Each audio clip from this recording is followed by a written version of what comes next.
This is Movietone. Leslie Mitchell reporting. The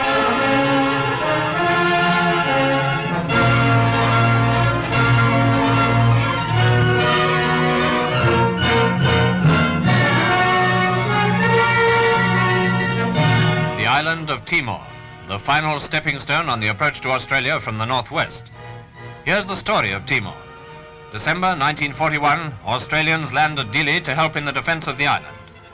February 1942, an attack by a large Japanese invading force escorted by warships.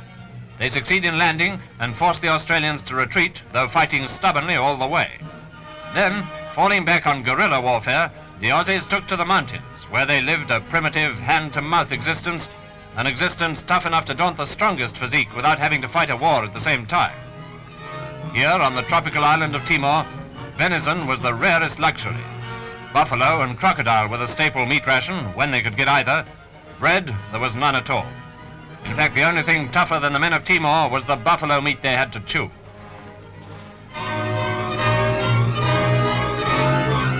Reluctant crocodiles were sometimes delivered on their doorstep all aliver, and were they tough?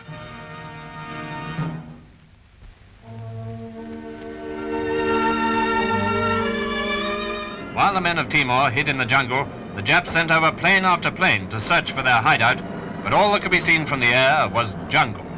And the Aussies' war against stupendous odds went on. They blew up bridges, mined roads, and shot up detachments of the enemy, often 100 times as numerous as themselves. It was a war of hit and run. Kill as many as you can, then beat it. At the time these pictures were taken, they'd killed 600 Japs for the loss of 17 men. Rapidly, they'd become masters of ambush and surprise attack. They rejected every call to surrender. For 2 months, they were completely cut off from the outside world. Then, somehow, incredibly, they built a radio set out of nothing. Listen to an Australian who's since made contact with men from Timor. The story of their recontact with civilization is one of the epics of the war. With a few odds and ends, signalers began to build a radio transmitter. They scrounged for everything, going time and again through the Jap lines to do it. They went at night even into Japanese-held Dili, shot up the nips, and took a generator from a car. They melted solder out of old gear and caught it in bamboo for reuse. And after many heartbreaking failures, they got a signal through to Darwin. When they heard Darwin order all stations off the air to prevent interference, those lost nomads got the kind of thrill that comes to few men.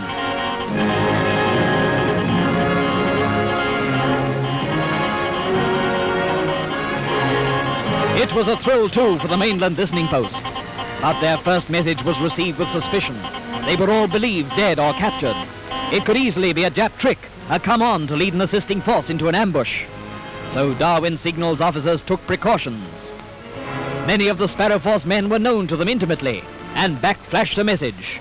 To prove your identity, give Christian name of Jack Sargent's wife.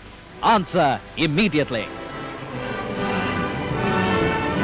That was duck soup to the boys in Timor. They answered immediately. And over the ether flashed the one word which was to bring them help. Food, clothes, ammunition, and the weight admiration of the whole Australian army.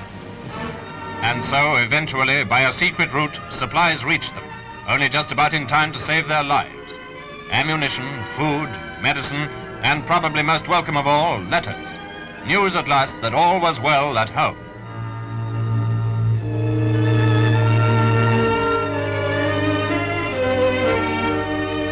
And they received money, not as pay for themselves. What was the use of money to these men in the jungle?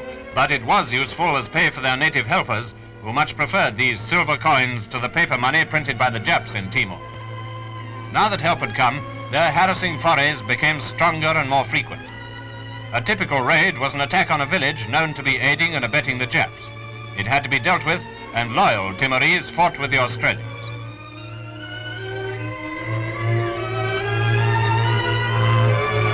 Quietly, the force moves off along the forest track to take the Japs by surprise. And once again, let's listen to an Australian describing the exploit. It might be Australian hill country, and the white gums bring back nostalgic memories to the marooned men of Timor. Only a comparatively small patrol of Aussies can be spared for the job. They will rout the Japs, and the natives will then deal with their perfidious countrymen.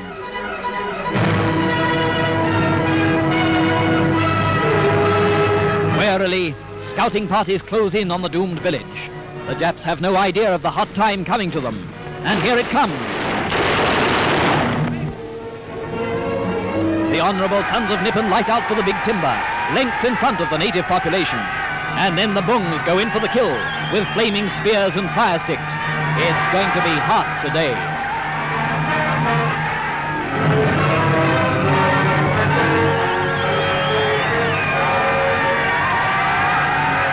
Primitive warfare, inspired and guided by white men who have gone back to the primitive to preserve their own lives.